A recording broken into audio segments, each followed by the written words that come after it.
Hello and welcome to another week of Core Balance Coaching. And today is a really exciting day. The topic is pelvic health. We're going to be talking a lot about the pelvic floor muscles, and we have a special guest. It's going to be Dr. Lillian Donner, Doctor of Physical Therapy, and she'll be joining us here in a couple minutes. I just wanted to take a moment to introduce her and also give you a little background on what pelvic health is. And I'll just show you some slides with a little bit of anatomy, just to give you a little background so that when we do ask Lily a bunch of questions, we can everybody can be kind of on the same page. So welcome everybody if you're here live or if you're catching the replay. So let's show some pictures to start, and we'll go here. So I've shown this picture a lot of the deep core, and we normally are focused on these muscles up here, and you can see the pelvic floor pictured down below. So it's a connection between the pubic bone, or the front of the pelvis, and the coccyx, or the tailbone. And so there's going to be this is a really important part of the deep core, which I talk about all the time. I have even labeled right. Can you do that? Well, you can see right here, the deep core muscles, right? Well, the pelvic floor is part of that. And so we're going to be able to ask Lillian a bunch of questions today, whatever questions we want. So hopefully you guys have some prepared. We'll have about 40 minutes with her. So that's not probably enough time to get all the questions in, but we'll pick some of the favorites. And let me show you another slide here. So this is looking down from the top, looking into the pelvis. And so you can see the pelvic floor muscle group. Same thing that was pictured here. We're just looking from a different angle. And you can see they form kind of a hammock, or kind of a, it's the bottom of your core. And so I certainly have some questions that I'm going to ask. And here's one more picture. This I found to be really interesting because it shows the relationship between the diaphragm up here and the pelvic floor down here. And so they are working together, and with something like breathing as critical to life and essential as breathing. And we can have unhealthy breathing patterns where the pelvic floor and the diaphragm are not really lined up with each other. And you can see it forces the breath to go forward, and that pushes the power out of your abdomen, which is something we talk a lot about in the program. You can see some more images here of just the cylinder. You might hear the word cylinder a lot today, of that is formed by the diaphragm on the top, the core muscles all the way around the sides, and the pelvic floor on the bottom. So hopefully everything's working okay. I'm going to go ahead and try and let Lily in. So please bear with me. This is a brand new thing that I'm doing today, with having like a guest in this way. And so it's going to be a little bit of a test. And I can already see that it's not going perfect, but let's see. I'm going to go ahead and put these on so you can't hear two of me or two of her.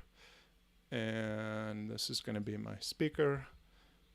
Give me 1 second, guys. And no, microphone knocks, speaker, headphones. Okay. So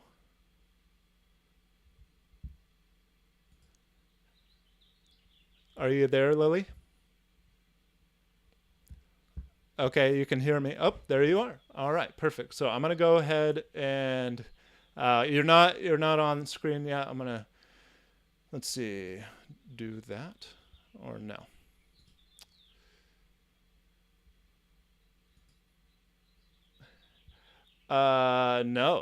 No. Luckily we can't. All right, so we're gonna test this out and see how this works. This is my first time having a guest in this way, so it's going to be a little bit of a test.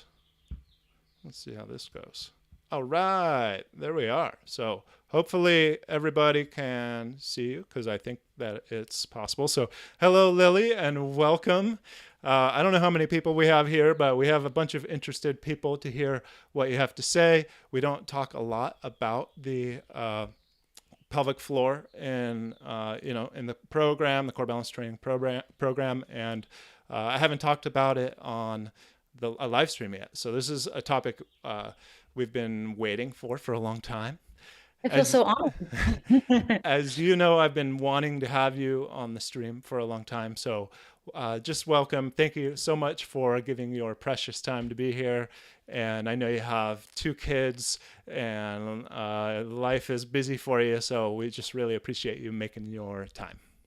Well, thanks for having me. Yeah. So um, I have the chat going. I know it's filling up. And I just want to make sure from everybody that the sound is working. If somebody just can post in the chat that that you can hear Lily and that you can hear me and nothing's going too crazy, that would be helpful. And I have some questions that I've prepared for you. I didn't even have to prepare. I have burning questions in my head, so I didn't even Great. have to write them down. And Awesome. so, but right before you came on, I was showing some pictures of the pelvic floor muscles and of the core. Looks like everybody's saying all good. So perfect. Thank you guys. And so people have a little background on the anatomy. They know it's kind of like the bottom of the core, and it's kind of a hammock type muscle group. I figure, I don't know, maybe there's more to, I'm sure there's a lot more to pelvic health than just the pelvic floor muscle group, but I'm sure it's a big focus. Is that right? Yes. Yeah. Okay. I mean, you don't need to get so much wrapped up in the individual muscles. That's my job. But there is some sort of bigger picture items that we can talk about that can be really helpful for not only directly to the pelvic floor, but just overall body, back health. Okay. So my first question is mainly for everybody out there. What kind of problems can people experience, like on the end of the problems, like symptoms or like problems in their life might people experience if they have pelvic floor dysfunction? Okay, that's a good question. So basically, there's super direct problems you can have. So the pelvic floor is really important for a variety of direct reasons, including continence is a big one. Okay, Um, what is continence?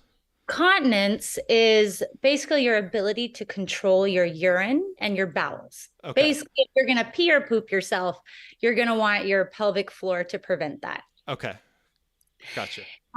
Important for sexual function as well, and very important for the stability of your whole body. And I'm happy to go into a little bit more detail on that, especially how it is related to the back and overall just strength that your body can perform. Okay.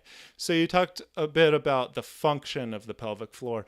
What about what kind of pain and like symptoms can people experience? Maybe there's people out there that maybe that are watching that might have some pelvic floor issues and they don't even know it, but they have Yeah. pain in certain areas of their body. What could that be? So whether or not you're able to control your continence. So if you're having any leakage, whether it's with urine or bowels, that could be a symptom of a dysfunctional pelvic floor. Okay. Direct pain in the area. So pain with a variety of things, including sitting. During intercourse is a really common place to have pain, especially with women, but also with men, and as well as pain in other parts of the body. So the low back, even, and I know this sounds kind of crazy, and we'll talk maybe some connections later, but even pain in other parts of the body, like the shoulder or the neck, and because it all has to do with the body as a system and how it works as a whole. So if there's something going on in that pelvic floor, it can directly influence other parts of the body. But I would say directly, if you're looking to know if you have a pelvic floor dysfunction and its immediate symptoms, you're probably going to see incontinence or pain would be the two most common. Okay. What about something like tailbone pain that people Yes. might feel and they think that maybe it's more of an injury, but it's chronic? Is that something that could be related? Definitely. So the pelvic floor, the muscles that attach in the pelvic floor, there are a few that directly attach to the tailbone. And so it could be anything from a subluxation or like a shift in where the tailbone is, and that can affect the muscles on either side. So for example, if the tailbone is shifted, say a little bit to the right, the muscles on the right are going to be very shortened and the muscles on the left are going to be lengthened. Okay. And that could present just as pain, but it can also present as other dysfunctions, as I mentioned earlier, such as in the sexual field or just continence as well. But sometimes it's usually just discomfort, just pain in that area. Uh-huh. So I'm going to call it an imbalance in the muscle tension on the right and the left. Would that be the cause of something like tailbone pain, or would that be more of a result? Or do we know? Kind of chicken or the egg. So it depends Okay. on the situation. I'll just give one example. So that the time that it would be the cause of pain would be maybe after a traumatic injury or childbirth, or say you fell onto the tailbone and the tailbone actually gets shifted. You may have that muscle imbalance because of that. But the muscle imbalances may also cause the tailbone shift. So, say you have a long history of doing something very asymmetrical, like you always cross your legs on one side, which some people are fine with, but maybe other times there might be people that are a little bit more sensitive to that asymmetry. And so over time, the muscles being tight on one side can start to pull that tailbone off to one direction, and then that can lead to further pain. Okay. Awesome. Thank you for that explanation. Um, so I have a couple other questions I'd like to ask, and I guess I'll go right into them. So, what about the relationship between the pelvic floor and breathing? How does that work, and what is actually supposed to happen with the pelvic floor when you say inhale or exhale? That's a great question. It can be debated sometimes, but I'll tell you what the common way of thinking of those two structures together, working together, is right now. First of all, the diaphragm is an amazing organ. It's one of my favorite organs because it's connected to literally every system of the body, whether physical attachments or neurological attachments. It does present on the diaphragm several years back, and it's just the research on it is so vast and so incredible. I love this organ. So anyway, how it relates to the pelvic floor, the diaphragm physically is shaped like a dome. So when you inhale, so the diaphragm starts like this, kind of up in your upper rib cage. When you inhale, the diaphragm actually reverses its shape. It goes into this like U shape and dips down. That allows for the lungs to get more air in so that they can expand. So it needs room, right? That's why the diaphragm kind of goes downward. But at the same time, the pelvic floor has to accommodate for that distance. So the pelvic floor actually starts kind of in the opposite shape. And when you inhale, it should actually relax. So it goes into sort of that downward direction as well. When you exhale, the diaphragm actually rests. So it goes back up. That's its resting state.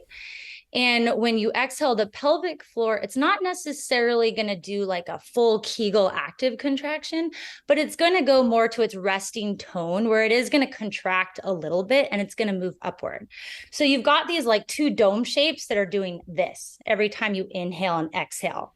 And just to summarize what I just said, because I always confuse patients because I love just like talking about the anatomy. When you inhale, the pelvic floor relaxes. When you exhale, the pelvic floor just gently contracts. So inhale, relax, exhale, contract is usually the mantra I give patients. Okay, that is consistent with my understanding as well, because all the other deep core muscles contract when you exhale. And Yes. so it's kind of just a more of a synergistic group that's functioning together rather than separate things doing different functions at the same time.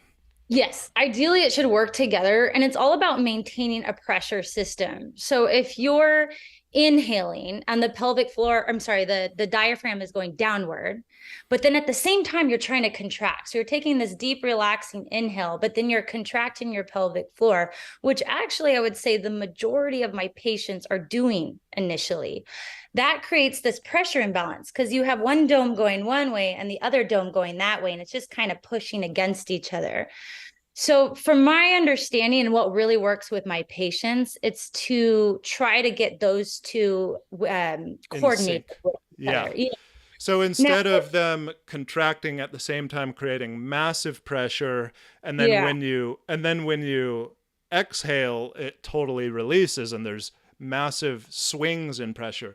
You want them to kind of work like a piston in a car where they are coming up together and down together. And so the pressure exactly. is sort of consistent Yeah, whether you're inhaling or exhaling. exactly. Okay. And so, one example I can give when I'm giving patients education on proper positioning and techniques for bowel movement, say there's an issue with constipation and it goes beyond diet and maybe structural issues, but more just a issue of relaxation. I say instead of pushing and contracting and exhaling out everything and trying to contract, I actually want you to take a big inhale breath and relax the pelvic floor and see what kind of movement you can get through with that method rather than always just trying to tighten everything at the same time, exhaling, tightening the pelvic floor, because Mm-hmm. nothing's going to come out that way. Yeah, and so this is really helpful. I hope that everybody else is finding this helpful too. The what to do with the pelvic floor when you're inhaling and exhaling, and I think there's a lot of dysfunction out there, but ideally you if you can find that rhythm, it will become more natural and not something you actually think about. Is that right? Yeah. And I actually give it as an exercise for many patients. I call it the reverse Kegel with diaphragmatic breath. And I actually have patients just try to spin. I mean, depending on if they have a bunch of crazy kids running around at the same time, if they can find this time, but 5 minutes a day where they just either in lying down or sitting, work on that coordination. So you inhale, let the belly expand with air. It's kind of like that yoga diaphragmatic breath, but at the same time, really try to relax the pelvic floor. And then exhale, let the belly kind of shrink and then feel just a gentle little lift of the pelvic floor. And I say that's just your homework on the first session is just to get that coordination going and allow it to become more natural, as you said. Uh-huh. Yeah, because if you do it long enough, it will kind of sink down into your default pattern, and that's the ideal situation. Yeah. So you talk about tightness and relaxing. What do we want ultimately out of our pelvic floor? There's dysfunction where people have too tight of a pelvic floor and it's chronic, and then is there also the opposite where people have too relaxed of a pelvic floor and it's also chronic? Yeah, both of those can be an issue. So I think it's a really good balance of both. I think the common advice is to just Kegel, Kegel, Kegel all the time and strengthen, strengthen, strengthen. Because the truth is, yes, a majority of people do have some sort of weakness in their pelvic floor when they're having symptoms. But what a lot of people don't talk about is that relaxation portion of it, which is equally important because you might have talked about in past podcasts or I'm sorry, I didn't mean to call it a podcast. It's a, yeah, Yeah, the yeah, video. it pretty much is. Yeah. Yeah. Which is great, by the way. I love all your stuff. Where there's this length tension curve. And so the longer a muscle can get in terms of relaxation and stretching, the more powerful it becomes. So if you're always focusing on the tightening, tightening, tightening, let's think bicep, for example. If you're always focusing here, like, let me just work out right here with a weight, it's not going to be that strong. But if you work in that full length and relaxation and then tighten, you've got that full power. So Mm-hmm. it actually makes your pelvic floor stronger. So I would say a lot of people are too tight and simultaneously weak because of Uh-huh. that. So tight and weak can go together. Yes. So, do you notice a difference between men and women where like one would have be more prone to chronic tightness or overly tight versus the other one? I would have to say it is more common in women for the reason of childbirth and pregnancy, having some dysfunction in the pelvic floor, but that doesn't mean it's only specific to that population. It's actually, I've seen it in men quite often, especially if they've spent a lot of time sort of strengthening the rest of their body and focusing a lot on maybe heavy lifting and sort of those like high power movements rather than balancing it with some like elongation techniques and stretching. I've seen when there is pelvic floor dysfunction, it tends to affect that group of people that was focusing more on those like short, powerful movements rather than the congruent stretching with it. Okay. So, how do you know if you have a tight, if your pelvic floor is too tight or if it's too weak? Like, how do you know which classification you fall into? It can blend quite a bit. So I would say a big sign is pain with intercourse is actually kind of the first sign I start talking about with patients. Not always, but I would say that's the biggest reason why people come to me. This would be the reason for tightness. Sorry, I didn't say that ahead of time. So a too tight of a pelvic floor, pain with intercourse, um, pain just with general movements, and they may have constipation too because the pelvic floor is not relaxing at the time that it needs to. And they also actually might have urinary incontinence, which a lot of us think of an issue with a weak pelvic floor, but can also be an issue with a tight pelvic floor for the reasons I mentioned earlier about it not having that capacity to really contract from a lengthened position to a smaller position to have that force. Uh-huh. So a lot of people that their pelvic floor is too tight doesn't have the strength to hold in that urine. You'll actually get leakage that way. So those are the main symptoms. It doesn't happen 100% with those symptoms. Sometimes I get surprised a patient won't have many of those symptoms at all.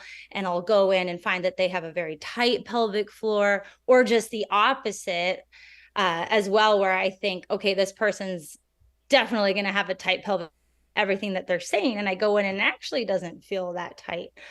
So yeah, it's not the best gauge of whether or not. The best way to know if you have a tight or too weak of a pelvic floor is to see a pelvic floor therapist, but those are sort of guidelines. Uh-huh. Okay. Another kind of burning question I've had, and then I think we have like over 20 minutes left, so we'll get to questions from the chat as well. But Oh, great. do you find there's a relationship between emotions and feelings and the pelvic floor? So, for example, something like anxiety or versus calmness. Does that affect the pelvic floor or vice versa? Big time. That's such a good question. Normally people don't ask this question and it's just so underappreciated. But there was a study done, and it's kind of an older study because I remember learning about it in PT school, where they actually hooked up electrodes all over the patient's body and showed them images of scary things, which I don't know who signed up for this sort of study, but yeah, they've got them everywhere in the pelvic floor and their stomach, and then so it was measuring for muscle activity while they were looking at scary images. And the first thing to contract was the pelvic floor pretty consistently among everybody.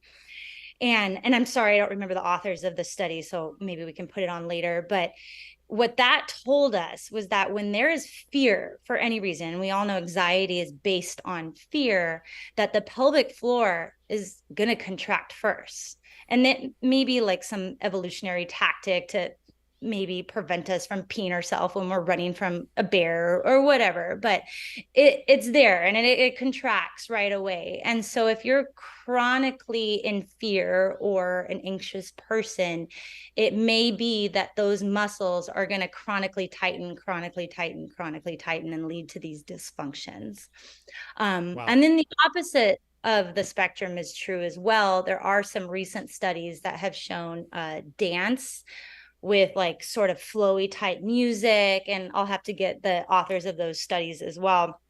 But I loved reading about this because I love dancing, and yoga actually helped relax the pelvic floor. So if you get these patients who have had pelvic floor dysfunction and get them into some sort of like in tuned type movement based activity, usually paired with music, that actually help to relax the pelvic floor. So Wow. based from that research, it's highly likely that our state of emotions really affects our pelvic floor. That's fascinating. Thank you It's so for cool. sharing that. Yeah. So, could getting the pelvic floor treated, like maybe by a physical therapist or just, in some way and helping it to relax, could that actually help reduce anxiety?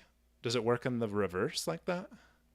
That's a really good question. I believe yes. Back to some of the research I was doing on the diaphragm with breathing, a lot of how we think of organs and neurological input, we think of everything with nerves kind of going one way.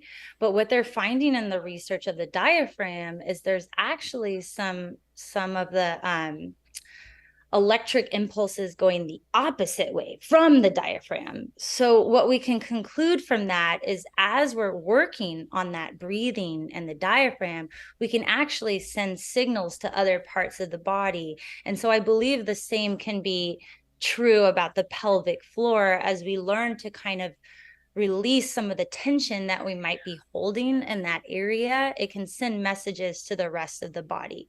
I can't tell you if this has been verified in research, but I've seen it with patients so many times. And, it's kind of chicken or the egg. Like they're stressed out because they've got these pelvic floor dysfunctions.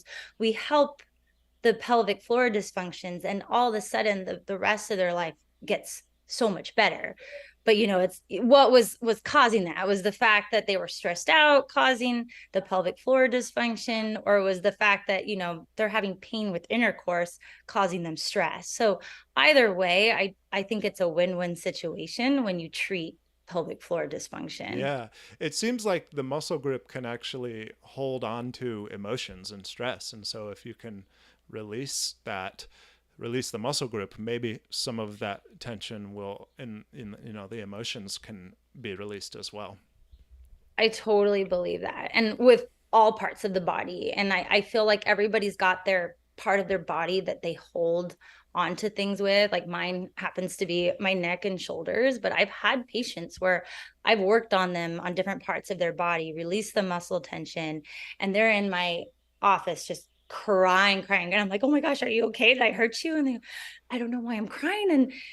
And I just have all these thoughts, and I've got to work on some things, and they come back the next session and they're just a different person. And it's crazy because it's like all I did was release your muscles. I'm not a trained therapist. I don't, or a psychotherapist. So I always find those situations super interesting because I don't feel like it's very well researched of what you're saying, but as clinicians we see it all the time. Yeah, I was thinking earlier today that I think the pelvic floor is probably one of the, if not the most important and impactful muscle group that people are probably, as a society, we're the least in touch with. Totally. And, that's cultural for one thing. It's not something we're just going to openly talk about all the time, especially when it comes to continence and sexual dysfunction. That's not something that's going to be out in the forefront when we're talking about different parts of the body and what you're comfortable of sharing with others.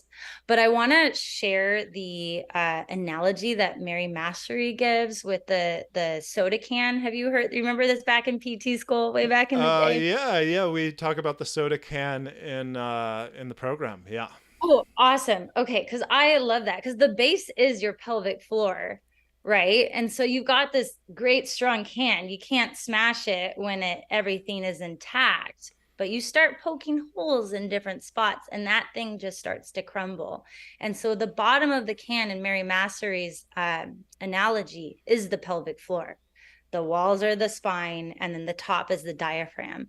So you've got a dysfunction in any of that, the whole system starts to collapse. And so I was talking about earlier symptoms of a dysfunctional pelvic floor. I've had scenarios where I've had patients with shoulder or neck dysfunction that I couldn't figure out for months. And this is one of the reasons why I got really into pelvic floor. And when we started addressing their pelvic floor, and it actually started to help their shoulder problems. And Wow. once upon a time, I would have never thought that direction, Yeah, and absolutely. now it's just a good tool to have in my tool belt and be able to treat the whole body. So I want to ask my last question, and it's the big question because this is a community of people where we are. It's a program for lower back pain, right? So I want to ask, what is the relationship between the pelvic floor and lower back pain? And then we're going to go into the chat, and we have probably 15 more minutes, I think, if I'm doing my math right. And then there is one question from a student in the program that we came prepared with. It's a really good question, and we'll save time for that last. So, lower back pain and the pelvic floor. What is the relationship? So, but sorry if you can hear my kids in the background. It's okay. They're okay. We They've don't got really hear them. I don't really, but yeah, okay. lots of good feedback in the chat and lots of questions piling Awesome. up too. So I love that soda can example for that exact reason because the walls are the spine. So when you have any sort of defect in the system, it's going to affect the pressure of everything. And pressure is so important for maintaining stability, right? In the whole system, in the whole body. So if you've got sort of a weakness or a hole, for lack of a better term, at the bottom of the can, that is going to affect the whole system. It's going to make everything a little bit weaker. And so having that strong base, it's your foundation for the rest of the body going upwards and downwards, really, because it's not like the very, very bottom. It's going to affect the strength of your legs as well. And it's just important for quality of life too, as it relates to back pain. If you are not comfortable doing the things that you want to do, so if you've got incontinence or pain in the pelvic floor, you might not be getting up and going on that run that you wanted to do, or going on a long walk with your friends, or jumping on the trampoline with your kids, because you're afraid you're going to have these manifestations that potentially other people can see as well. And so that's going to affect your back long term because you're not getting as much movement as you want, as you're meant to do. I definitely agree, and what you're saying is so in line with what we teach in the program, and just about the pressure, especially. We try to harness intra-abdominal pressure for supporting the spine, and that's one of the main things we do in the program with breath. And so, to bring the pelvic floor in with this conversation and tie it all together is huge. And I hope everybody listening can see that too. That if we talk a lot about the power leaking out the front, Yeah. and with the abdominals, but if it's leaking out the bottom, it's the same problem. You've lost your stability. You've lost the pressure that provides support for your spine. And I wanted to mention an actual physical connection with the abdominals and the pelvic floor. So the transverse abdominis is a really important muscle that I try to activate right away with all my pelvic floor patients and all my low back patients as well. But there's actually fibers that intertwine from the transverse abdominis, which is one of your deep abdominal muscles, into the pelvic floor. So if I'm not able to do an internal exam, or if you're not able to have access to getting an internal exam, the first thing I'll teach is to get that transverse abdominis activated, because when the pelvic floor contracts, so does the transverse abdominis. So if you can at least get that starting to fire, and you can do that just with visualization or learning, I'm sure, from what you teach, or things that basic exercise movements of learning how to activate that, that's going to help your pelvic floor. Thank you for sharing that. And I want to switch gears into the chat because we got some burning questions here. Lots of great feedback in the chat. People are very grateful for you. So let's go to Nicola from Australia, and she's having trouble with coccyx pain. It seems like it's pretty severe. Also lower back pain, knee pain, and she's having trouble sitting, bladder pain, and so the whole gamut, it sounds like. Yeah. She's about to have a coccyx injection next week. What can you offer her? Is there anything you can offer her? Is the pelvic floor involved in this? And is there anything else she can do besides the injection? I would definitely recommend getting an evaluation from a pelvic floor therapist. I think somebody needs hands-on to feel the muscular imbalance. So they'll be able to feel tension on one side versus the other, whether the coccyx or the tailbone is shifted a little bit. They may be able to release the tight muscles on one side, teach some pelvic floor contractions as a whole to get it a little bit stronger. It's possible there could be some pelvic floor tightness issues, so also teaching the relaxation. There's techniques such as trigger point therapy, not the injection type trigger point therapy, but manual trigger point therapy, where we actually use devices such as wands, curved wands.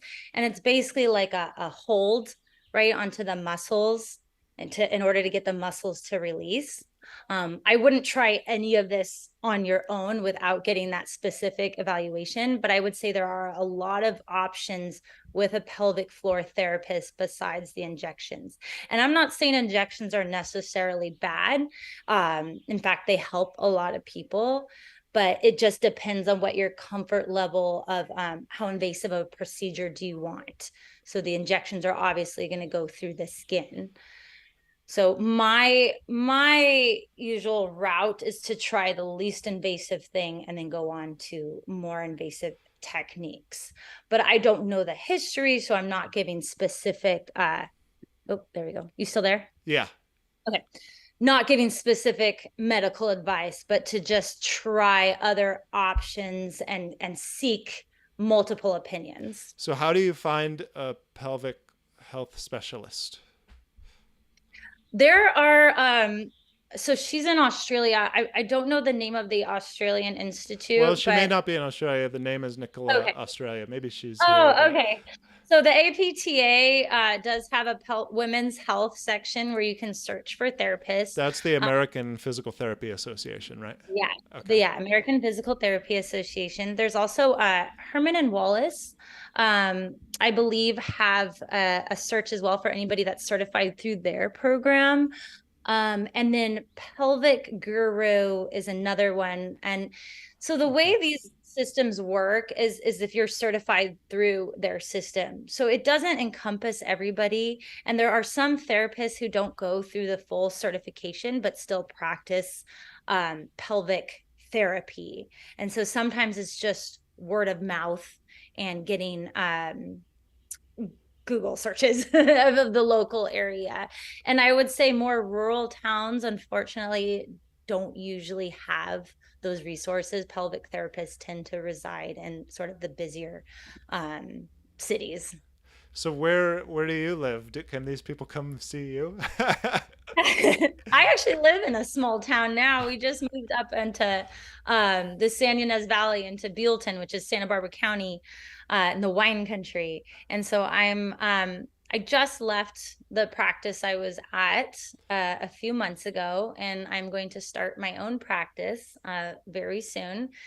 There's just a few logistics with business side of things, and I'm going to start my own practice where I'm going into people's homes, Oh, because I feel cool. like it's just I want to focus on postpartum and pregnancy, because as when I was a new mom, I mean, I'm still a new mom. My oldest is only 2.5. I did not have that capacity to leave my house and go to an appointment and take care of myself. I would go to the appointments for my babies, but not for myself. So I want to offer that service. And I know that there are other therapists in other cities that do that. I know there's a bunch in LA, but I know it's not that common.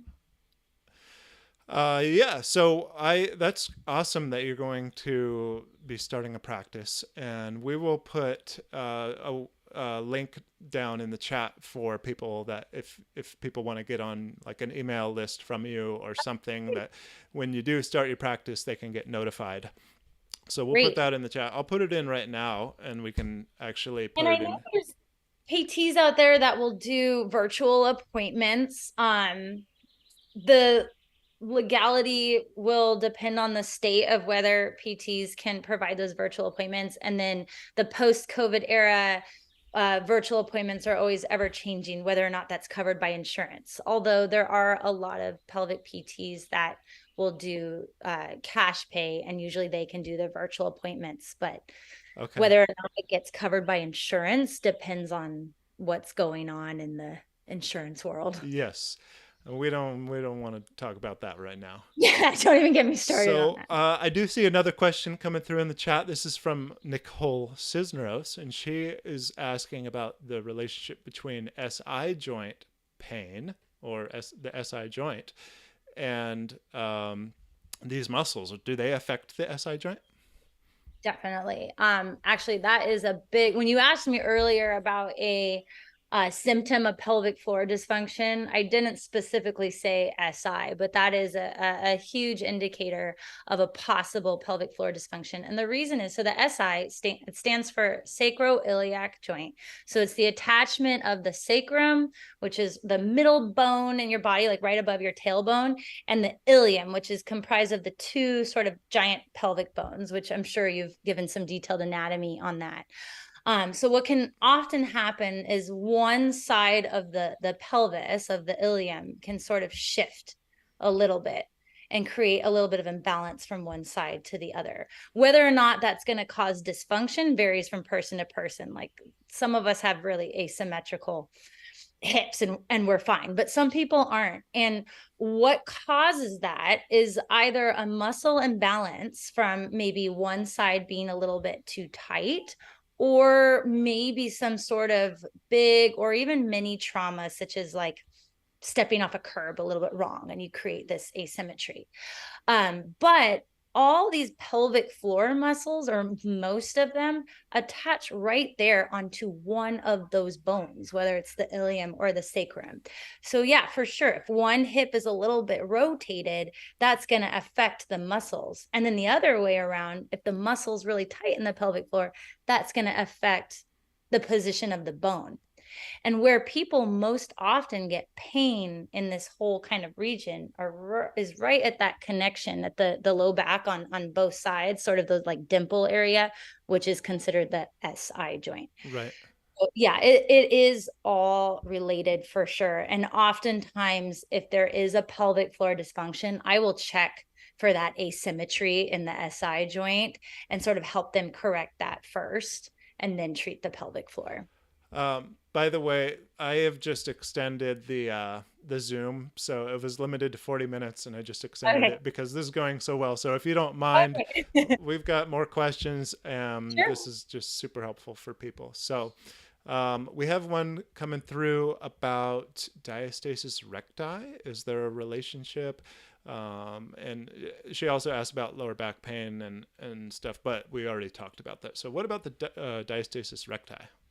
Yes, so that is a really that's a pretty common condition, definitely during pregnancy. Almost they guesstimate that somewhere between 50 and 100%, which I know is the silliest range of pregnant women will have this. Whether or not it causes dysfunction, again, can vary from person to person. So what it is the splitting of the abdominals. So you have your rectus abdominis, which is basically the six pack muscle, for if some of us have those six packs.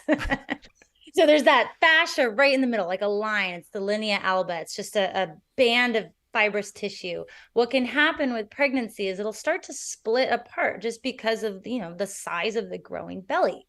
But after pregnancy, ideally, it starts to come back on its own. Sometimes naturally, sometimes it takes a little bit extra work with some abdominal contractions. And when you have that splitting of the abdominals postpartum or after pregnancy, we go back to that soda can analogy. Now you have a hole in the system, in the pressure system.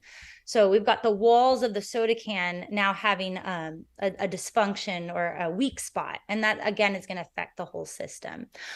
Transverse abdominis is a really important muscle to activate to correct the diastasis recti. And as you remember earlier, the transverse abdominis is also extremely important for the strength of the pelvic floor. So there is a direct connection from one to the other. There are a lot of women where this will persist and lead to other dysfunctions such as back pain, or maybe some of those obscure dysfunctions that I was mentioning earlier up higher in the system. But most commonly, I would say I'd see the back pain as a result from that. So we'll often strengthen the pelvic floor and transverse abdominis to treat. Okay. Sounds like you almost can think of the transverse abdominis as part of the pelvic floor. It is, for sure. Like physically, literally a part. There's a physical connection from one to the other. Wow. Yeah. Okay. We have a question about cycling. How does cycling affect the pelvic floor? So cycling's an interesting one because there's a direct pressure onto your pelvic floor. So everybody's tolerance of cycling is going to be a little bit different. I would say for some, like I'll work with a lot of pregnant women who will do cycling, and sometimes it's helpful to get adaptation to the air, to the seat. So maybe a cushier and wider seat to support the growing width of the pelvic floor during pregnancy specifically.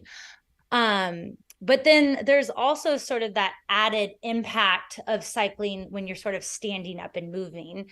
So everybody will feel different when they cycle if they're having a pelvic floor dysfunction. Some people will be perfectly fine sitting down on the bike. I think it's a healthy activity, and then they won't feel good standing up on the bike. That'll feel like too much pressure on their pelvic floor. But I've seen the opposite too. I've seen patients who are having pelvic floor dysfunction that will prefer to sort of stand and do kind of standing activities on whether it's the stationary moving bike versus sitting down. So it really depends on the person. Overall, I think cycling is a great activity. It's just a matter of whether you're having symptoms such as pain, incontinence, just generalized discomfort. A feeling of heaviness is a big thing, especially postpartum and during pregnancy. If you're having a lot of like heaviness feeling, like there's a weight in your vagina, I would probably back off the activity and work more on core strengthening, pelvic floor strengthening, walking until that subsides. And it sounds like the breathing as well to help it kind of relax. For sure. With any exercise, if you're sort of holding your breath during the activity, that's going to cause a lot of pressure right onto your pelvic floor. And I'm guilty of it. When I get on my Peloton and I'm trying to beat the person in my live class on my Peloton, I'm like holding my breath half the time too. So it's a constant reminder, okay, so that pelvic floor can relax a little bit. I'm pretty competitive in Peloton. That's funny. I was talking about Peloton with my wife earlier today. She had never heard of Peloton, so I didn't hear about it until I had kids, and my choices for exercise outside my house became very limited. I have what I think is a really good question. I might twist it a little bit. So this is from Allison. By the way, the cycling question was from Victor. So Allison asks, she's a hypermobile athlete and she's currently sidelined right now for pain. And she wants to know if she should be investing in pelvic floor therapy versus just general physical therapy. And the way I'm going to kind of twist this is, should everyone get pelvic floor physical therapy, or where do you draw the line there? In the perfect world, yes. But because access to pelvic floor therapists can be quite limited, I would say always go with a physical therapist you trust first. Work on what they see. You know, they're the expert eyes looking at you, and usually they're going to be able to find things that's going on to help you. But if you've been going to physical therapy, just a general physical therapist, for several months and not getting the results that you want, it may be time to see a pelvic floor therapist, especially if you're having any of the other issues that I mentioned earlier, such as actual pain in the pelvic floor or continence, but not necessarily that you have to have those two conditions, but those are usually pretty prominent signs that something is going on with the pelvic floor. But I would say, yeah, if you're not getting the results that you want, you've been working with a physical therapist for several months, try it out. And it's not that the physical therapist is doing anything wrong. There just might be another piece to the puzzle that can connect everything. Right, because a normal physical therapist would not assess the pelvic floor. They're going to skip over that completely, right? It depends on their comfort level. So it is in our practice act, meaning all physical therapists can treat the pelvic floor. Obviously, it's a very intimate sort of evaluation that's going to require a certain level of comfort from both the patient. Hi, Charlie. How'd you get in here? It's okay. Hi, little man. You can say hi really quick, and then you get. Oh, yeah. Hey, Charlie. So this is kid number 1, right? The older one. Yes, that's my 2.5-year-old. And then, sorry, bud. I'll be right out, I promise. I'll be right out. You want to have this to put that one on me? So you want to take a moment, or are you good? We're good. We're okay. Good. I got our amazing nanny, Maria. So sorry, what was your last question? I don't even remember, but we were talking about should everybody get pelvic floor therapy? Yes. Actually, it was that you were saying that a general physical therapist can. Well, the comfort level. Yeah. So yeah. I did my training with Herman and Wallace while I actually was in PT school, because I got really interested in the subject while I was in school. Most therapists will do this after they've graduated physical therapy school and have been practicing for a little bit. And so the class is pretty intense, because not only do you learn how to treat patients, but you also have to be the patient yourself. So you understand kind of what patients are sort of feeling and going through during an internal exam. Right. And just to be clear, I was going to bring that up. Yeah. Normally, you would get an internal exam from a pelvic health physical therapist. So they're going to be, have to. There's a lot you can treat externally, such as what we were talking about earlier with the SI joints being a little bit off. If they're naming some of these symptoms like the constipation, pain with intercourse, weakness in different parts of the body, we can start to get a sense that there probably is a pelvic floor dysfunction and start treating the transverse abdominis pretty effectively, actually. So, a lot of my patients, I don't even have to do an internal exam on. The ones that I do the internal exam on, I would say for me, I'm glad I had the training to be able to practice that in a setting like that, where it's a 3-day intensive course just for the level 1. And then you end up doing more and more and start building your expertise on that subject. I would say you get a lot more information when you start palpating the muscles internally, because there's muscles inside that area that function just like any other muscle of the body. They can feel tight. They can feel like they're not contracting when they should, or feel like they're contracting too quickly or too slowly. And so that information is really helpful during an internal exam. But if you don't have access to someone that does that, or you're not comfortable with an internal exam, because not everybody is, there is a ton you can do and visualize externally and teach externally. So I wouldn't say it's absolutely imperative that you get an internal exam, but it can be really helpful, especially for problems that aren't quite being treated in a timely manner the way you want it. Okay.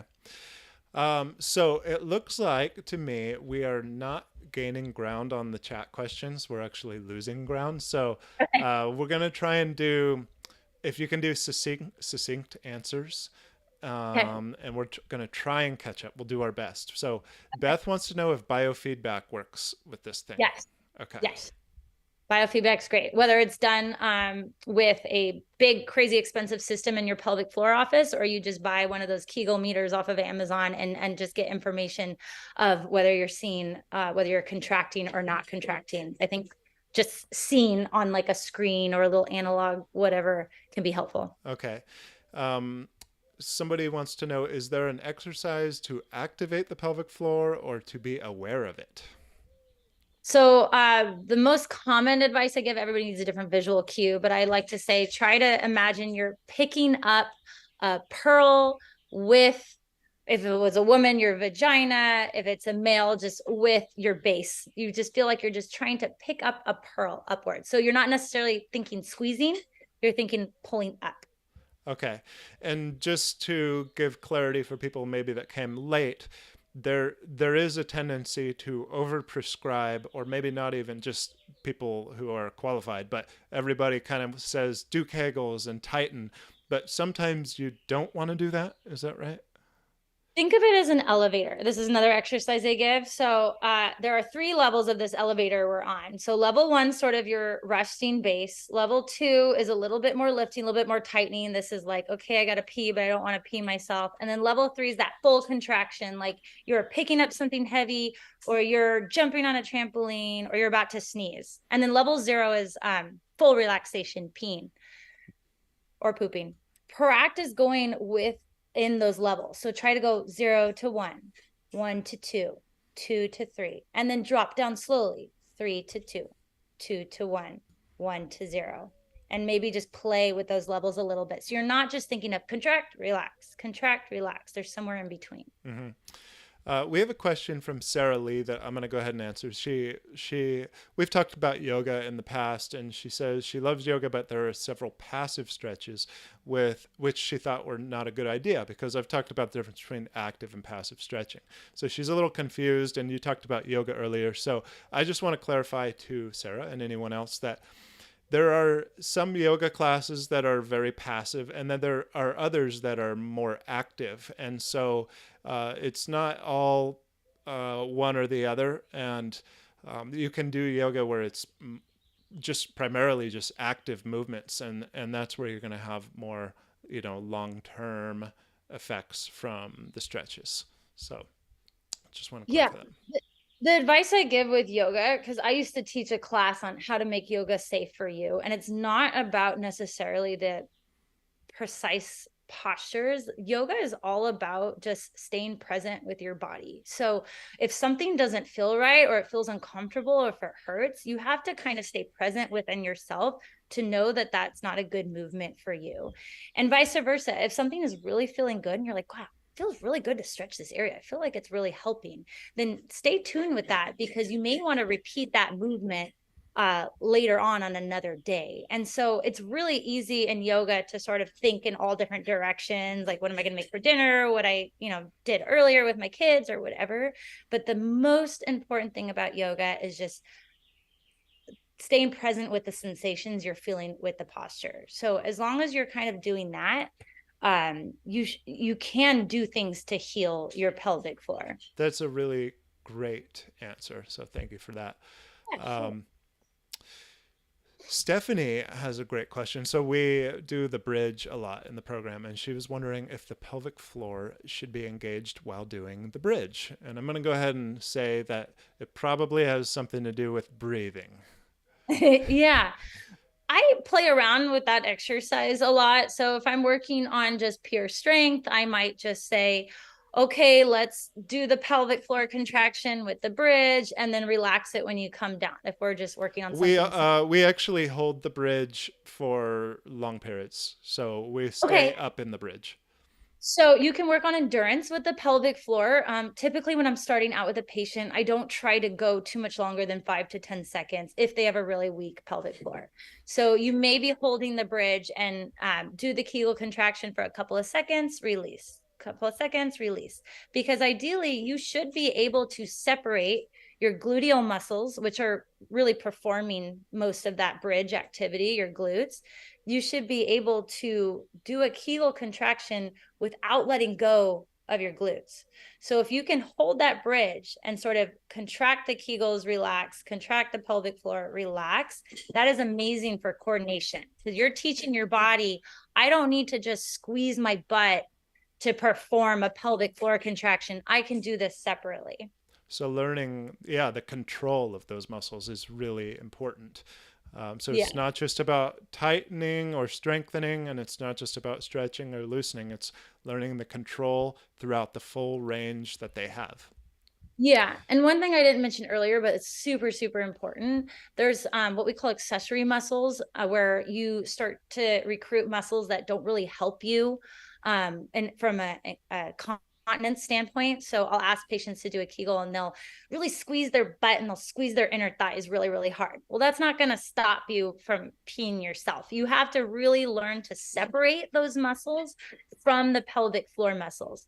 Those are important muscles, the glutes and the inner thighs, but they aren't going to stop incontinence. So really trying to fire up those muscles separately can be really beneficial for your coordination.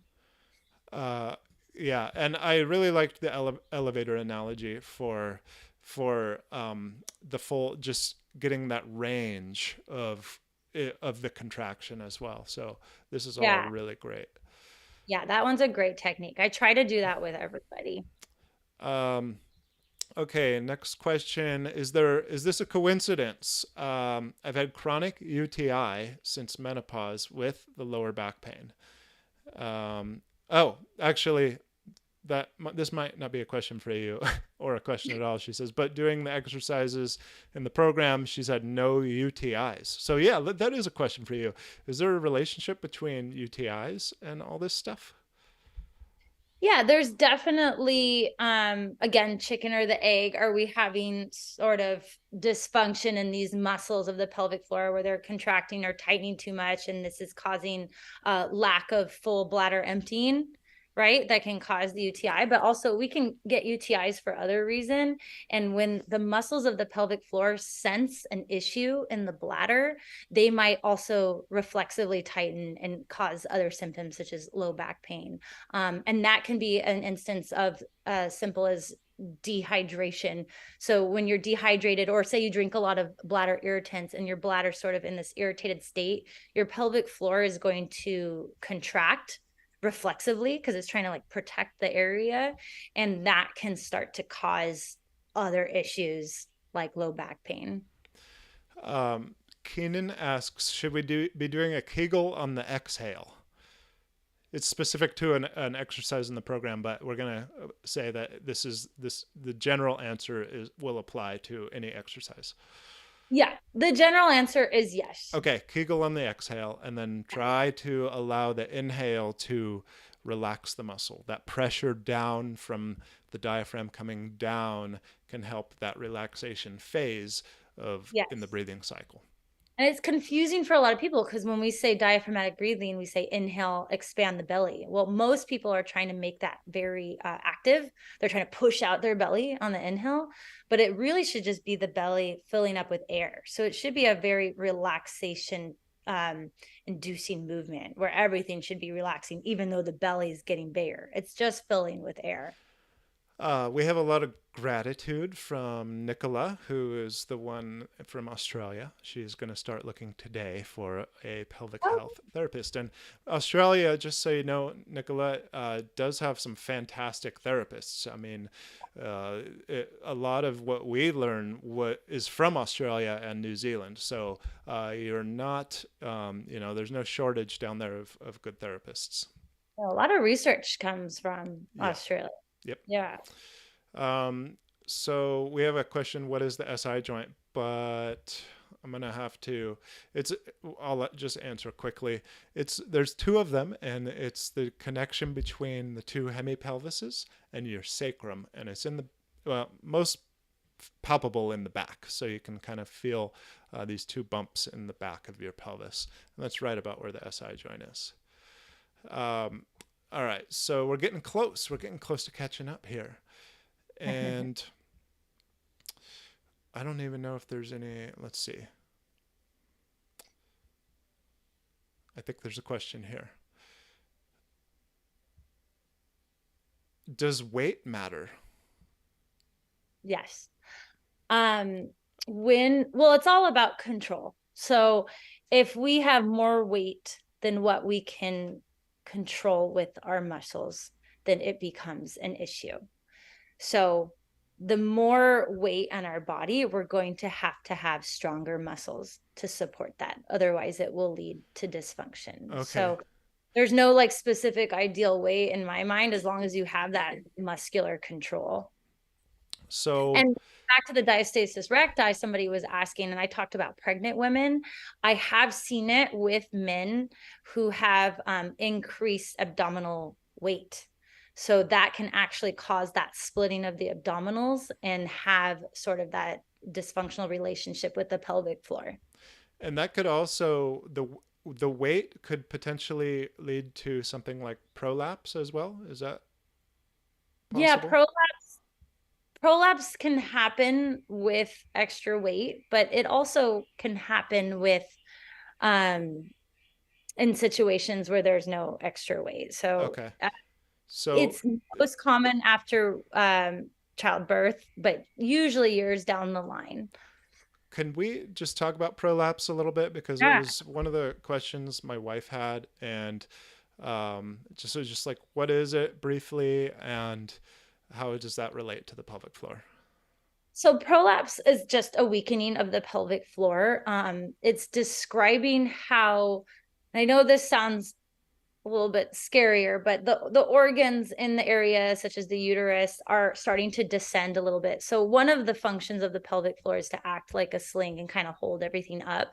So as it becomes weakened, these organs, they start to descend, and there's different levels of prolapse.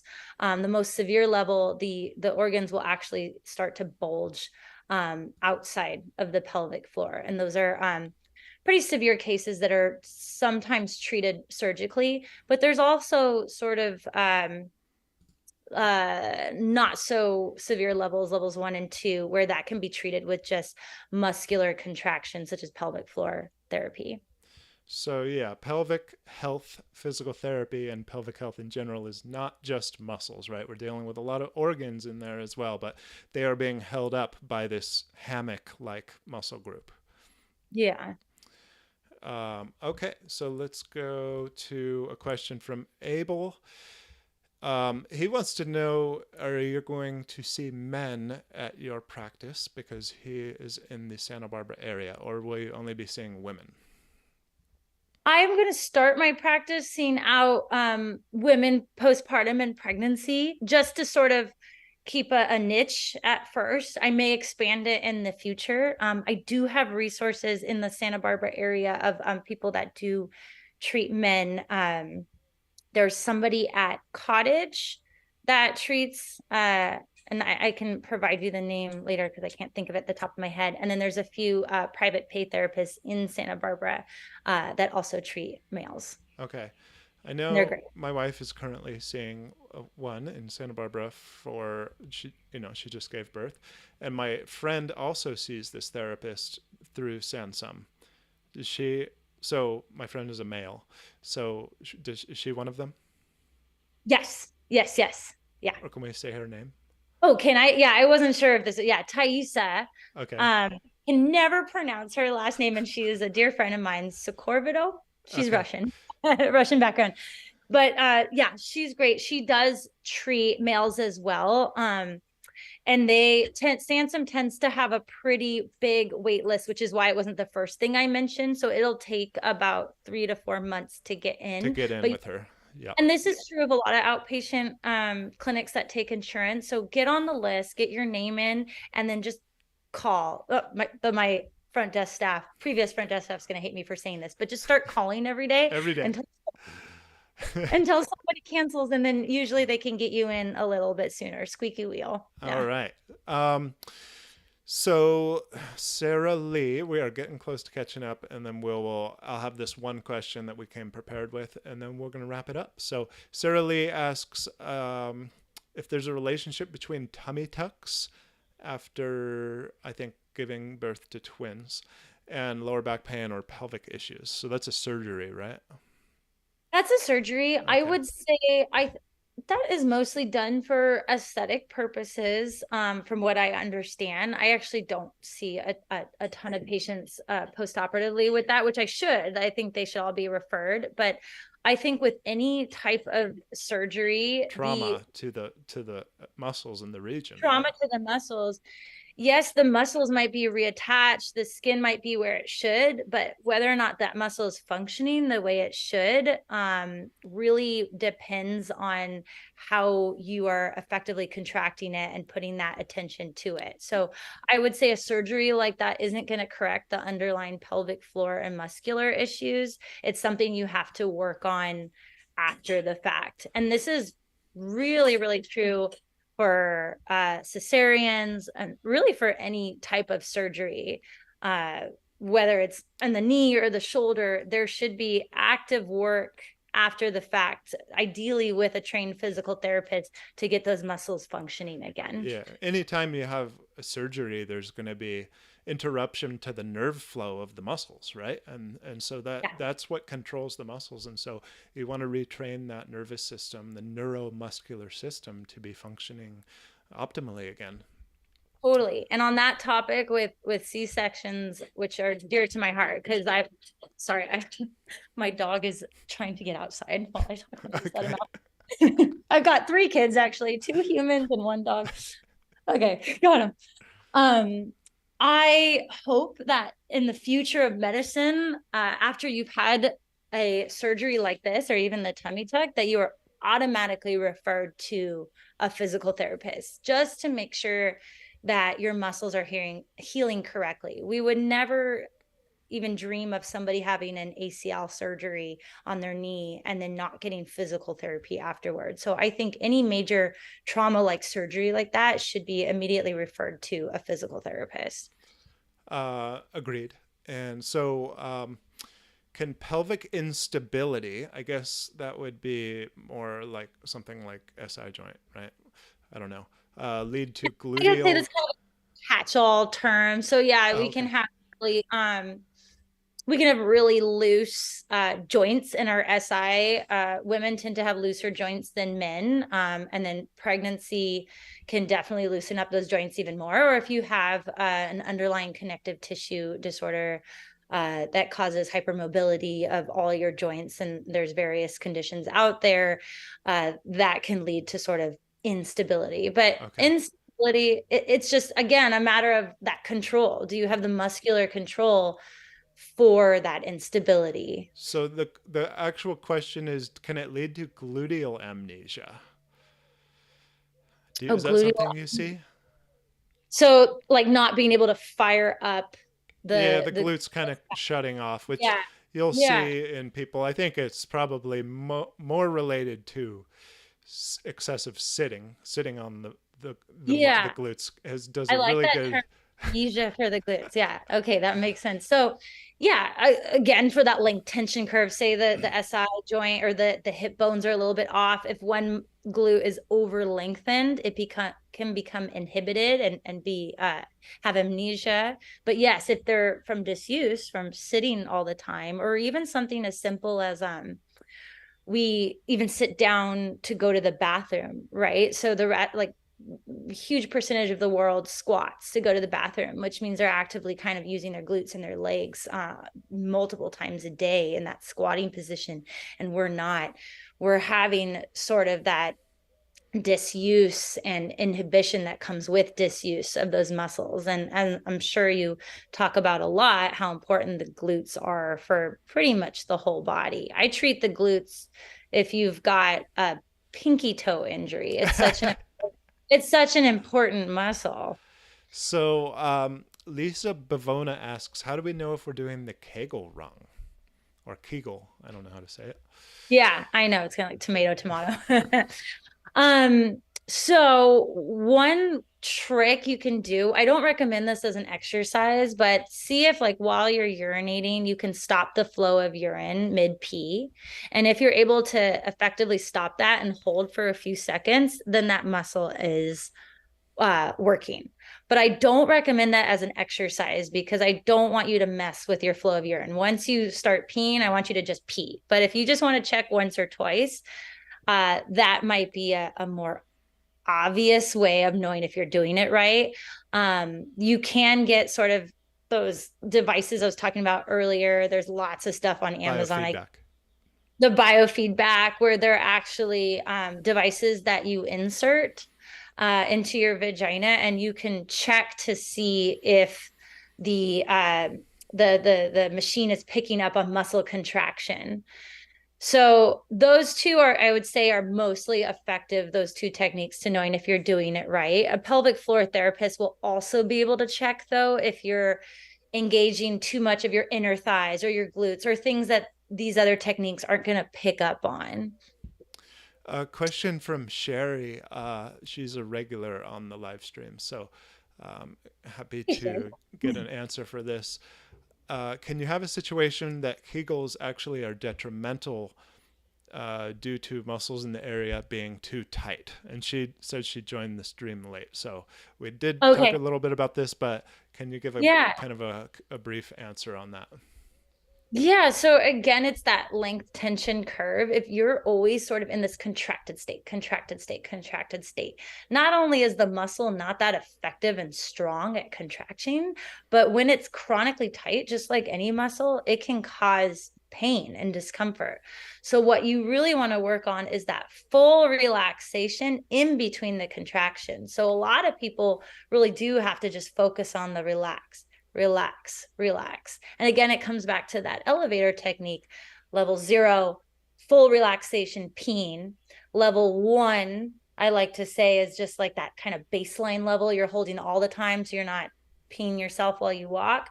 Level 2 is, okay, I need a little bit more contraction. I have to pee, or I'm maybe carrying my child. And then that level 3 would be jumping, sneezing, picking up something forcefully and heavily, where you really have to contract, and finding those different levels and not just going from 0 to 3, 0 to 3, 0 to 3, finding something in between. I remember when I was in PT school and we had a guest speaker, and she was incredible. She was a pelvic health physical therapist, and she showed us a way where we could kind of stretch the pelvic floor by sitting on a rolled up towel. So if you know you have a tight pelvic floor, is that something that you can do just to, maybe the local pelvic health specialist is booked up for months and you want to start doing something now? Is that an option? Yeah, I remember her. She was great. Yeah. Yeah, so you can put up the rolled up towel, and it's really it is a form of biofeedback because you're kind of feeling something external and then giving that feedback to your brain. So you're sitting on it and you just work on some pelvic tilts, which I'm sure you've talked about, sort of that anterior pelvic tilt where you're kind of arching your back a little bit, posterior pelvic tilt, maybe trying some shift side to side, and just kind of feeling your mass of your body over this towel and feeling the different directions that your pelvis goes. And that's going to engage the pelvic floor muscles in different directions. And it's doing a lot more in terms of awareness than you think it is when you're doing an activity like that, because it's creating those connections from the brain to the pelvic floor. Great answer. And I think we're gonna be done with the chat here. We have a non-related question, so I kind of saved it for last, from Allison. What did you major in before PT school? She's curious about becoming a PT. Oh, you're going to crack up at this. So my major was business economics with an emphasis in accounting. And I thought I was going to be an accountant. And after school, I ended up going to yoga school in Costa Rica. I did a teacher training there, and I had a couple PTs in my class, and they looked at me and they said, "You're not an accountant." No, And I you're was not an accountant. and they said, "You need to go to physical therapy school or something related." And I said, "That sounds great." So I came back and I had to do all new prereqs, which took a couple years. Worked as an aide for a couple years at Sansum Clinic in Santa Barbara, which is where I came back to after school. So yeah, I took kind of the longer route, but you could major in something like physiology, kinesiology, pre-med, biology. Those types of majors will get a lot of those prereqs done in a timely manner, unless you just want to do the long route and travel the world like me and then go back to PT school. That's another way. All right, so this is the question we came prepared with. We totally caught up in the chat, and so we're gonna end the chat questions for Lily for now. And I know Troy, you have a question. It's more for me, I think, so I'm gonna answer that after Lily. We let Lily go to her family. So last question for the day is from Julia. She's a student in the program, and she wants to know. So there's a little background I'm going to read you. Okay. She said, I used to do Iyengar breathing, but when I went to a pelvic floor PT for pelvic floor issues that progressed over the years after having 4 big babies, I was taught that that type of breathing put too much pressure onto the pelvic floor and that I should relax and use relaxed belly breathing. I now see that that also led to a tight back and weak core and did not support a strong yoga practice. So the question is, did you follow that? Mhm. Okay. I would like to know how you would integrate strengthening and control of the pelvic floor with core training. So That's if you're like, yeah. trying to train your core, how do we incorporate the pelvic floor strengthening and control into that? Um, and her goal is to correct her pelvic floor issues. So it all depends, I would say, what you're trying to accomplish at that moment. So say it's picking something heavy up, right? You're picking something heavy, or you're doing some sort of muscle contraction, or maybe you're lifting weights for your core strengthening and you're having to exert a lot of pressure on yourself. Well, where do you want the pressure to go? You don't want it to go in your low back and you don't want it to go in your pelvic floor, but you want it to escape somewhere. So when you're exerting some sort of extra pressure, you're going to want to exhale. At the same time, you're going to want to maintain that pressure throughout your body. So you're going to be contracting your core and you're going to be contracting your pelvic floor. So I pick up that big baby, right? And you're tightening pelvic floor and the abdominals at the same time and exhaling so the pressure is not getting stuck. So I would say that's a pretty general answer, but you can apply that to almost all types of exercise and breathing too. I'm not too familiar with Iyengar style breathing, but I know there are different types of yoga breathing that can just focus on a little bit too much of the exhale or a little bit too much of the inhale. And so that might not be helpful when you're trying to do functional activities such as picking up a big baby. Right. And so what you're talking about also is like a scale. So say you were picking up a really heavy object and it would require maximum effort. Would you want to contract your pelvic floor maximum contraction?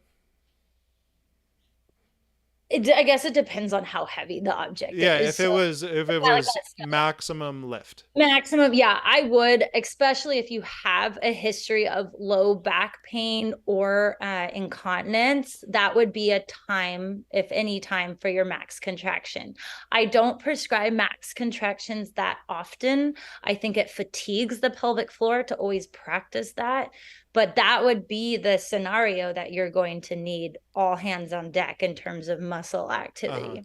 So it sounds like the key, like the magic zone is not max contraction, but getting the control through the whole elevator ride, through that whole range of motion, for lack of a better word, of those muscles. And it's Yeah. really not a large range of motion, but when you actually do it and practice it, you can make that a long elevator ride, right? Yeah. And if you kind of stick around that level 1, 2 for most activities, I think that's the happy place, because it's Okay. an area where you're going to have that control to stabilize your body, but you're not going to fatigue that pelvic floor so that it's not functioning by the end of the day. Uh-huh. Fantastic. This has been such a brilliant conversation. So I think we are going to wrap it up. And I just want to express my gratitude to you. And there's just been so much. I wish you could see the chat. There's been so much gratitude and hearts Oh, and, that's and amazing. those little thank you hands from tons of people. So you're well loved, and Oh, we'll put the link in the chat again for people to sign up on your waiting list for when you great. open up someday. Yeah, I And know. I got to do that soon. and we'll put it in the description as well. So, oh, and there's our little pup. Yeah, he was the one that wanted to go outside. This is Frankie. This is my first baby. Oh, well, hello, Frankie. First baby is a good practice baby, and still Yeah. going too. Yeah. So, is there any last words you want to say? Any final thoughts before you go?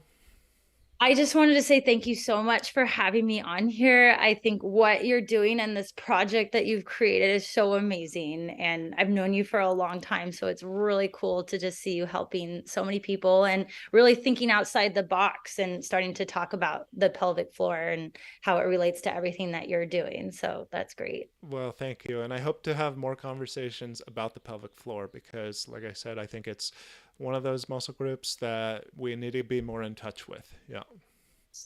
For sure. All right, Lily. Well, thank you so much and have a great evening. And I'm sure there will be more follow up questions for you, and we'll be in touch about all that. Okay, sounds good. All right, bye everybody. Bye. Everybody says bye. All right. Okay. Take care. Bye. Recording stop. Okay, everyone. So that was awesome. I loved that. And I do have two more, I believe, two more or maybe three more questions to get to from students in the program. So we're going to shift gears here. And I will answer Troy's question from the chat, but because of time, I'm going to have to I can't do any more questions in the chat. Apologies, but I will be back next week as I am every Wednesday.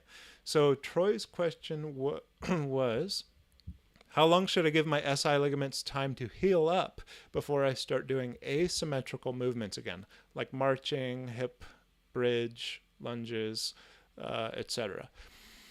So time is going to be a factor, but it's the secondary most important factor to feeling. So you're really going to have to just go by what you feel in your body, Troy. And you're going to have, I actually just did a video on this, and actually I did a live stream on this, and I can't remember if it's been published into a video or not, just because there's so much content going on right now. But Troy, if you haven't seen that live stream or the video that was published from it, I would check that out, because I talk about how it's not really about like a light switch where you switch from phase 1 to phase 2, where phase 2 being where you reintroduce asymmetrical, but it's a gradual adaptation. It's a very gradual progression, and you might want to start doing really, really minimal asymmetrical stuff and see how that feels. And don't go into it, don't progress in one session. Just do a really minimal lunge and then wait a day and see how you feel. Because if you progress within one session, you won't know, and then you're sore after that and you aggravated your SI joint. You won't know where along that threshold, where the threshold is that your SI joint can currently handle, and you may even set yourself back. So the best thing to do is be conservative about it and just do a little mini lunge. For example, we're using lunges for an example, but this would apply to any asymmetrical movement. And then wait a day, see how it goes. Okay, I can handle that. All right, I'm going to go a little bit further, and just have that patience and that persistence to continue testing your body, and that's what I would recommend. But it could be a few weeks, it could be a few months, depending on how bad the instability was and so many other factors. So it's going to be primarily feeling. And if you do a perfect job of stabilizing your SI joint, it could be like 2 to 4 weeks, but that would be the ideal scenario. And I would imagine most people don't have that kind of luck. We all have setbacks, so it might be longer. So we'll go into, we have a student hub, student of the week, and that is here. Nope, that's not working. There we are. All right. So Stephen Peele, congratulations. You are the student of the week in the Student Hub. Thank you for your positive energy and participation in the Student Hub. Your gratitude and engagement is noticed and appreciated. So we are grateful for you, Stephen, and we're going to honor you by giving you an extra month to your membership. And you have to do nothing. We will add it to the back end. And we just really appreciate the participation in the Student Hub. So thank you, Stephen. So we have, actually, this was the same person that had the question for Lily. This was the question that we asked Lily, and this is actually part of the same question. So this is the part that we've already read, this gray part. So I'm just gonna, since we already read that, I'm gonna start at the top and then skip over that part. So flexibility in yoga led to SI and back problems. You did lots of vinyasa. You went too fast and too far. And that actually is really common, Julia. I did that. And I believe probably a lot of people did that. And it's not uncommon to, if you have a pre-existing back issue, to aggravate your back doing yoga, which is like, wow, I did yoga to be healthy, to do something good for my body. But as Lily was saying in the interview, where she was talking about, yoga is actually more about feeling your body and listening to your body than keeping up with the class or something like that. So that it's just a reminder to everyone else. You've already been through this, Julia, but anyone else listening, that if you're going to do yoga, prioritize feeling your body and let it tell you what you're going to do and what you feel comfortable doing by the feelings it's giving you. So you go on to say, I also had the experience of keeping my SI problems under control by continually going back to a PT to unlock/reset my pelvis, but did not permanently correct the issue. In fact, the issue continued to progress. I would like to know how you would integrate. Oh, this is the same question. So the only reason I'm answering this again is because your question was specific to core anchoring. And so basically, I want to reiterate everything that Lily said. I agree with everything she said about, it's really, ultimately, this is all kind of, it's not black or white. It's a gray area. And you want to let your body be the guide, and you want to learn how to play in this middle ground. It's not going to be maximum contraction 99.9% of the time. You're not going to be maximally Kegeling, and it's not really beneficial to have those muscles completely turned off. So you have to learn how to play in the middle and have a really low level contraction and get comfortable controlling the contraction, like ramping up gradually through that range, that middle ground. So I'm going to use breathing as a guide for how pelvic floor should interact with core training. I want everyone to be focused on breathing no matter what core exercise you're doing, because breathing is such a foundational part of core stability through the pressure that it creates. And so, as we talked about in the beginning of the stream, if the diaphragm's coming down, the pelvic floor also should be coming down. And that's kind of a passive coming down. It's passively getting pushed down. This is the pelvic floor. This is the diaphragm. So we're inhaling, and the diaphragm lowers, and the pelvic floor should be passively getting pressed down by that pressure. And then when we exhale, we have a gentle contraction to come up as the diaphragm rises.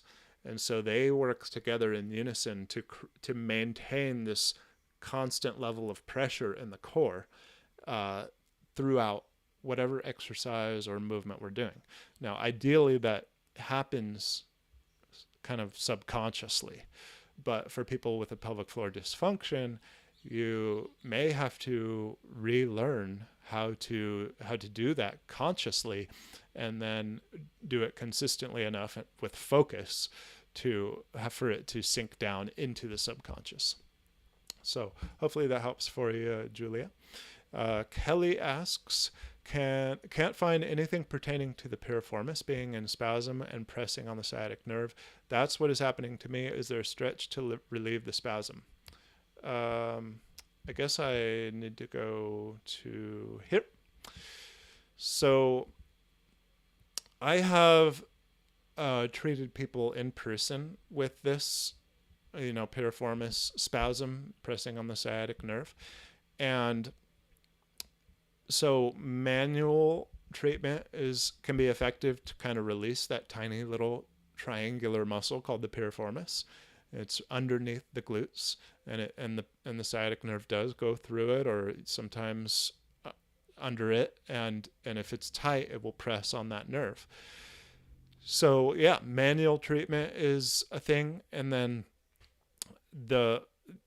I ask myself, why is the piriformis getting tight? Well, typically a muscle gets tight for protection of either itself or surrounding tissues. So getting the muscles around the piriformis, aka the glutes, glute minimus, medius, maximus, to participate more in life, can help that muscle to kind of let go sometimes. And so I've had a lot of success with my patients with using kind of the same things that we do in the program of getting control of the glute muscles and also the pelvic floor and the deep abdominal muscles.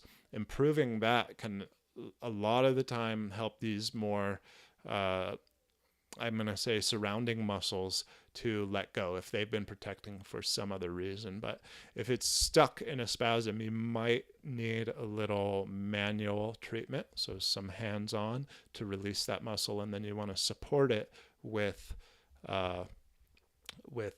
getting the surrounding muscles, the helpers, to do more of their job so that the piriformis can let go and feel safe to let go. So hopefully that helps for you, Kelly. And then Jeffrey, we got kind of a long one, so I'm going to go ahead and read through this. He says, first off, this program has done for me what none other has, and that is actually correcting my issues. So that's awesome to hear, Jeffrey. L4, L5, and S1 herniated, bulging, and degenerated. Wow. Due to heavily swayed anterior tilt.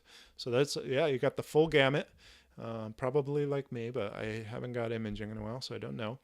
My initial issue was L3 and L4 and some at L5. I went to an orthopedic back surgeon who recommended PT. My treatment was Cobra pose 5 times a day, every day, forever. So that's kind of like McKenzie method, basically. In doing these poses for so many years, L3 is now thick and normal and not degenerated in any way, per MRI last year. So this is kind of like a anecdotal proof that discs can heal. We get a lot of flack about my message out there that discs can heal, but if you remove the cause of the damage, if you stop hammering your thumb can heal. But a lot of the time discs don't heal because the cause that was causing the degeneration isn't removed. And so this Cobra pose seems like it helps for that, and that's awesome that it healed. The PT folks stated in doing recurring Cobra for years, I would build up scar tissue across the discs, and this would prevent the discs from pushing on my painful nerve. Now, Why would my L4, L5, and S1 be significantly herniated and degenerated on my MRI last year? Probably because I spent 25 years in the Cobra. I would also imagine there is a relationship there, Jeffrey. Okay, well, I'm on to greener pastures with CBT, but as I'm working through this program, I'm finding the entire muscle set, intrinsic muscles maybe, are adamant and not interested in allowing me to bend over forward. It feels like I have duct tape across the lower lumbar section of my back, and the tape is inflexible, tight, and restrictive. Should I be incorporating some daily measure or measures to bend forward? So my first thought about this, Jeffrey, is that it seems to me like this is more than just a muscular restriction. Okay, so uh, besides muscles that can be tight and prevent you from bending forward, you can actually get tightness in your joints. You might call them adhesions. And the tissues that are less dynamic than muscles, they're more static, can actually become inflexible. They don't have that elasticity that they may have had, and they can get stuck. The fascia can get stuck. The joints within the spine, the facet joints, can get pretty much they can get blocked, and so you may need to break through some of that those adhesions that form through something more than just muscle stretching. And this is where something like manual therapy, either from a physical therapist or a chiropractor or even a doctor of osteopathy, DO, would come in handy. And they can just do some, manual treatment to try and manipulate those joints and break through that restriction. And the muscles they must also be tight. If they never go into that range, they will adapt to only function in the range. So they're also tight, but typically tight muscles you can stretch, and you can, they're very dynamic. You can kind of lengthen them over time. But if it's just not happening, it's a hard stop. We would call that a firm end feel, and that's not muscular. So that's my advice, is to do your research before you let anyone manipulate your body, especially your spine. Make sure that they have good reviews, them ideally word of mouth, and set some boundaries on your body. Make sure you communicate with them, but they can potentially help be a catalyst to break through that.